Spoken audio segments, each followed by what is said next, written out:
আমার নামে 5,000 কোটি টাকার মামলা হবে কেন? আমি ঠাকুরের কি করেছি? ঠাকুর বলেছে ও কালিমা তোমার আকাশ, ও মা তোমার বাতাস। আমি বলেছি ও ঠাকুর তোর বাপের আকাশ, কালিমার বাপের আকাশ। ঠাকুর জাতির শত্রু, ঠাকুর বাঙালির শত্রু, ঠাকুর জাতির শত্রু, ঠাকুর বাঙালির শত্রু, ঠাকুর ঢাকা বিশ্ববিদ্যালয়ের শত্রু, ঠাকুর বাংলা ভাষার শত্রু। আরে ঠাকুর হলো ইংরেজদের দালাল। যেদিন আমি মুসলিম ইংরেজদের নির্যাতনে জেলে আছি, সেই দিন ঠাকুর লন্ডনে থাকে। এর নাম ঠাকুর। ঠাকুর সবচেয়ে বড় বদ মানুষ এই বাংলার ইতিহাসে, ভারতের পাতায় সবচেয়ে বদ মানুষ এই ঠাকুর। যতবার বলেছে ও মা তোমার আকাশ, ও মা তোমার বাতাস, ততবার ঠাকুর বলেছে ও কালিমা তোমার আকাশ, ও কালিমা তোমার বাতাস।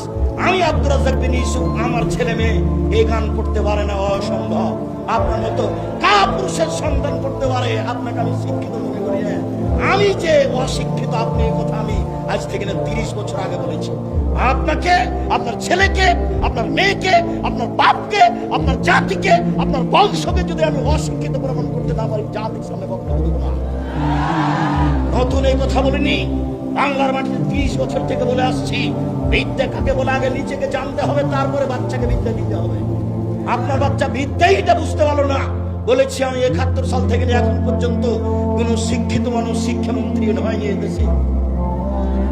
যাওয়ার সময় একটা বই সাথে নিয়ে যাবেন, বইয়ের নাম হচ্ছে শিক্ষা বনাম জাহেলিয়াত। আপাতত 1 থেকে 10 পর্যন্ত বিদ্যা নাকচ করা হয়েছে। নিয়ে যাবেন সাথে, বইয়ের নাম হলো শিক্ষা বনাম জাহেলিয়াত।